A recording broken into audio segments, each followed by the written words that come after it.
So this week we're going to talk about identifying students at risk. And before we dig in, I just want to talk briefly about, in the content folder, there is an instrument called the TFI, the Tiered Fidelity Inventory.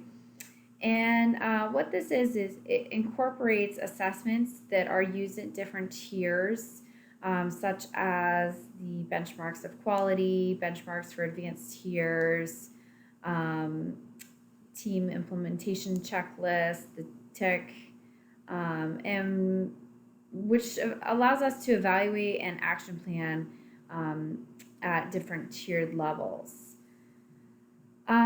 Because with instruments in the past, they haven't always aligned with working through tier 1 through tier 3. There's also a walkthrough component to allow people outside of the school to kind of walk through and evaluate what systems are in place. This, along with other instruments, are also available on the PBIS website, pbis.org. You can get it in a PDF for free, along with many other instruments. I would recommend taking a look at that website. There's also about a 12-minute long video that introduces the tiered fidelity inventory, and this is a really good one that is more recommended now, more so than benchmarks of quality, and it's about the third year of this instrument. So take a look at that, and we're going to jump right into identifying students at risk. Okay, so systematic identification. So we're going to look at a systematic process for reviewing data, making a referral process as clear as possible.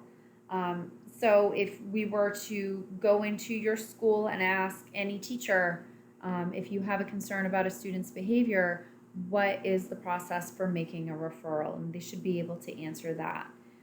The outcome being a criteria for identifying a student that will be considered for additional Tier 2 support. So looking at our resources and capacity to do Tier 2 interventions. You're also going to decide which data you'll use, so what screeners you may use to identify the risk factors early. Also having a schedule for reviewing data to problem solve, and how often are you going to be sitting down with your team? And I can't say this enough, having a strong tier 1 system reduces the need for more advanced tiers. Also creating a criteria for decision making regarding who will receive additional supports and in what way. So some data sources to consider, we've got existing data, which often is attendance data, office discipline referral, academic data such as NWEAs, curriculum-based measures, nominations, so where a student themselves or parents or a teacher can share their concern, and it can be filtered through the expertise available in your building. Also screening, so to pick up on students who may not be shown in the existing data, such as the student risk screening scale, where sometimes that internalizing behavior such as anxiety or withdrawal or low achievement can be picked up, whereas academic or office discipline referrals don't pick it up because it's not a student who may be having outbursts or anything. Okay, so over on the side, on the left-hand side, you're going to see the benchmarks of advanced tiers, and I'm just going to point that out just because this is on here.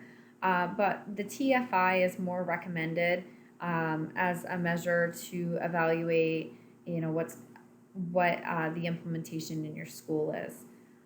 So this kind of highlights the progression of Tier 1 through Tier 3. So down at the bottom of our pyramid, we've got the school-wide, non-classroom and classroom systems. So are Tier 1 interventions implemented with fidelity? So then you may look at, parent or teacher nominations, existing school data, or a screening instrument. And this is used to summarize and describe the problem with precision. Then you're able to look at the function. Why may this behavior be seen? Is it to avoid or escape something?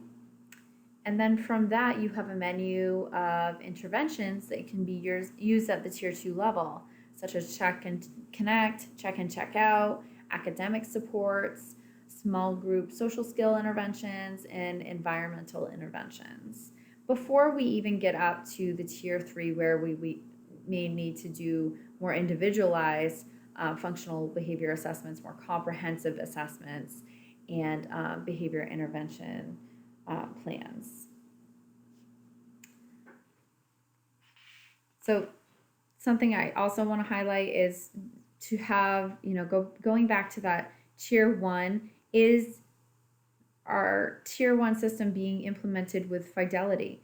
So we need to think about prevention versus reaction. And sometimes that's hard to do in a school where you want to get students help right away, but we still need to look back and look at the prevention that's being done in the school. So using existing data, data that's already available. So we already know we have grades, any number of suspensions, and for what, number of office discipline referrals, number of tardies. Lucille Ebert, who's a researcher, there's a lot of evidence supporting using nurse logs to see, what kind of somatic complaints there are. And so that's a really great thing that not many people think of to look at. A really good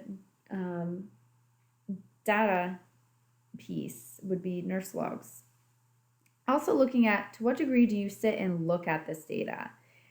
Making it efficient and effective and comprehensive. So you may want to consider having, a spreadsheet with attendance data, office discipline referral data, academic data, NWEA scores, etc. So you have it all at a glance. Because when we sit down, we don't have a very long amount of time to sit with our team and discuss things. So you want to be able to make it as efficient as possible. Oops, I did the wrong slide, sorry.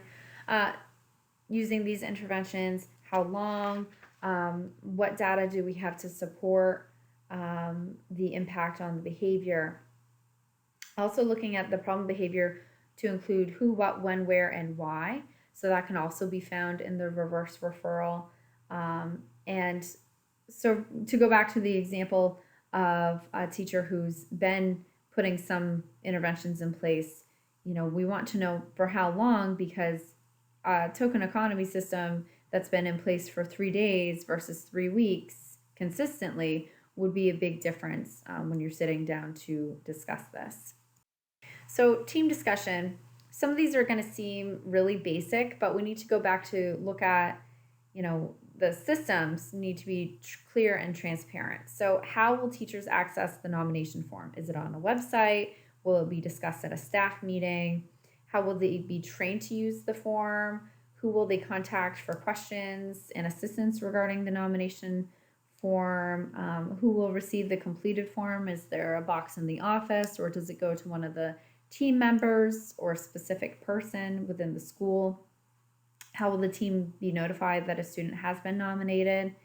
And how will the team communicate back to the teachers and the parents to let them know whether they're going to place them with an intervention or give them some recommendations? And here's just a resource from Cynthia Anderson. And that is our short lecture video. Thank you for watching.